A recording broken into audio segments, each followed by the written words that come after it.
All right, I am joined here today by Keaton Gomes. You're coming up against Alija Mesic from Bosnia and Herzegovina. I hope I pronounced that right.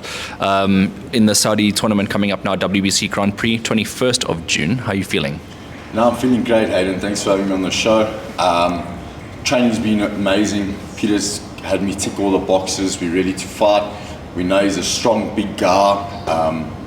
Very open, not the greatest defense, but obviously all the heavyweights, they're big and strong. That's all he relies on. And of course, judging by his first performance in the tournament, first round knockout, how much have you taken out of that into this fight?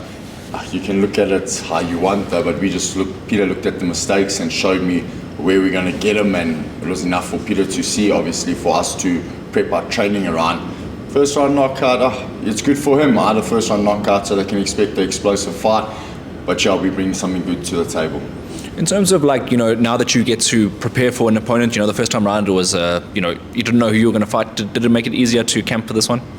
Yeah, of course, but we treat it as, we kind of looked at everyone now in this tournament, and Pete's making sure once we get through this guy, we already know what we're going to work on for the next guy. So my coach and that kind of looked at it as like a broad perspective, all the fighters, to see what we could come up against, and we've already started working on each one. And for you specifically, what did you have to work on for this opponent? Landing the mark, not getting hit, just the basics. Don't want to talk too much, but you can expect a nice explosive fight. We're going to put it on him. We're going to show his openings. He's very open, and we're obviously going to execute the landing. Yeah, and obviously, that's heavyweight boxing as well. Everyone wants to get the knockouts. Are you confident, though, that that's going to come up in this fight? If it comes, it comes. If it doesn't, it doesn't. I know when I was my early days in my pro career, I was like, yes, you want that knockout, you want that knockout. Nah, if it comes, it comes. Even my last fight, my coach said, keep working, keep hitting the mark. Trust me, when it's there, it's there. And that's what I did. You'll see when I had my guy on the ropes and I was catching him, I was just tagging the mark. I just kept hitting the mark. I wasn't loading up, and he just went, and you even see me I run to my corner. I was like, yes, I was so relaxed. So that's basically going to be this fight. I'm going to put it on him. I'm going to let my hands do the talking. I'm going to land the mark. And if he goes, he goes. But he was not going to like it in there with me. And just looking at him, he's obviously 2-0. So he hasn't had much professional experience. He does have amateur background that I've seen here as well. In terms of professional experience, do you think that's going to help you and assist you when it comes to this fight? Yes and no. It's all about your team and what you're bringing to the party, really. You can go up against a guy double my fights, and their coach and their team and the game plan can be absolute garbage and do nothing. So it means nothing. It all comes down to when we're in the ring with each other, and obviously what the corners have prepped for us to do. And he's an orthodox boxer as well, so that obviously is a nice edge to fight two orthodox boxers, so you can expect fireworks in this fight. Not like a southpaw who's more of a counterpuncher. This guy's going to be available for you. Yes. Although you're both probably going to be going for the knockout, do you think it will be a technical battle? Do you think it'll be an all-out war? What are you expecting? No, I'm going to make it technical. There's no need to go out and make it a war and stand and trade. I'm going to do my thing. We train, hit and move, don't get hit. That's going to be what I'm going to do. I'm not there to have a tough man contest and go 1-for-1 with the guy, because that's what 90% of heavyweight fighters do, like we were saying before this. And I'm not going to do that. I'm not leaving it 50-50. Even if it goes to the point, like scorecards, I want it to be like, geez, they schooled them, or I don't want it being, close fight, this, that, or and I'm marked up. I just want to have a clinical performance. Knockout, all points, doesn't matter. And of course, let's just go back to your first fight really quickly, where you fought Roberto Medina and you stopped him. What was your expectation going into that? Obviously, you wouldn't have known who you were coming up against up until the night before.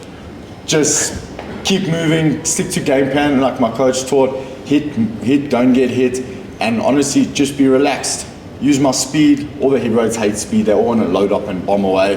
My coach told me in his career, it's every heavyweight's nightmare, speed. And that's all I did, really. You can see I never loaded up any punches. I was quick, relaxed, and I hit the mark and he went. So it's going to be the same thing for this fight. I'm not going to load up. If he's hurt and I see the opportunity, then maybe I can sit more on my punches and load up. But I just want to keep hitting that mark. I don't want him to waste punches, miss. I just want to land the mark.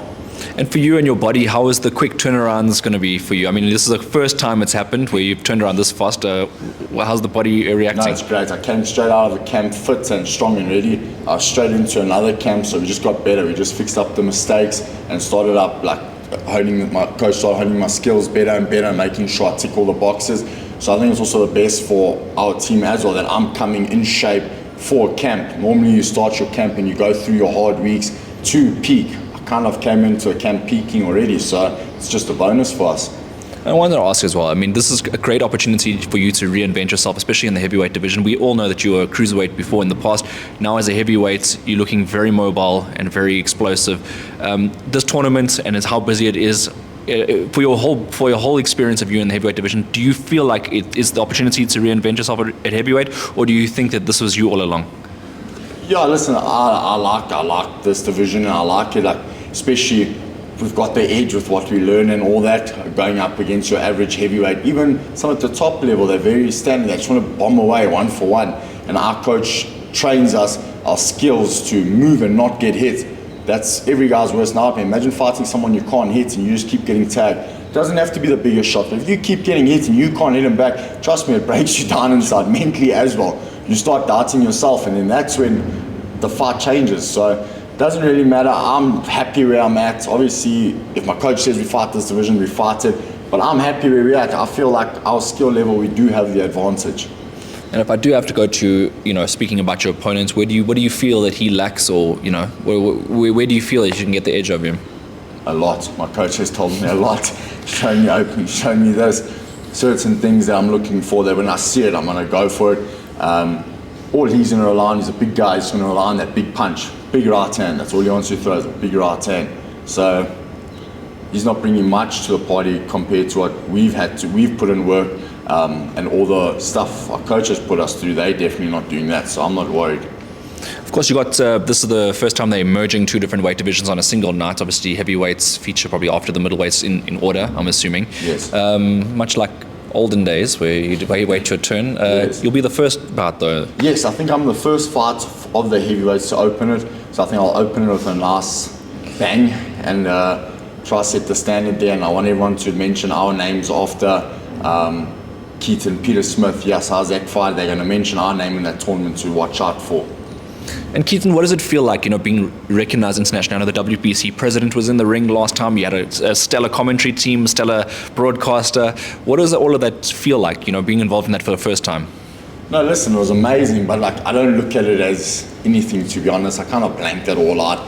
It felt like I was walking out just to fight. I switched off, kind of. So it was great afterwards. I enjoyed it. The feeling was amazing. Everything was great. But walking out and fighting there, I know my plan that has to be done. I know what I have to do, and I basically just focus and listen to my corner. That's it.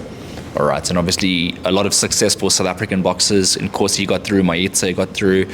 Regan Apanu from DRC got through, but he's South African based, yes, which you might line up with in the future, but that's a conversation for if you were to progress to the final.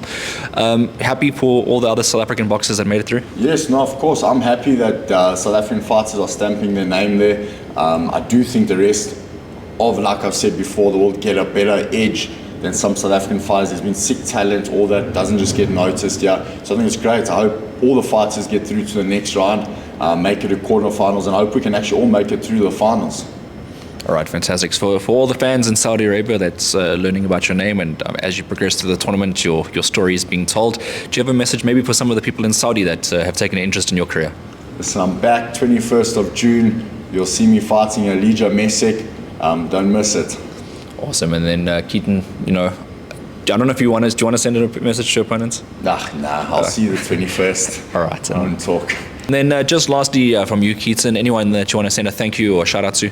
I just want to say a big shout out to obviously my coach, all the work he's been putting in. He's got a hectic few weeks coming up, traveling with me to Saudi, then comes back, travels with my teammate Kevin Larino to the UK, then back to Saudi. So I just want to thank him for the work he's doing and time he's putting in us. And also a massive thank you to our sponsors. Obviously you help with all the costs in camp and get us through everything to make sure we get to fight. So big shout out to Thompson Security, Habanero Sheer Gaming, Ton Track, Rugged Mobile, VA Advisors, Grit, Hero Investments, and Sizanani Plastics. Obviously without you guys, we will struggle to get to where we need to get, and it is a expensive everyday living, so big thanks to you guys. Thank you.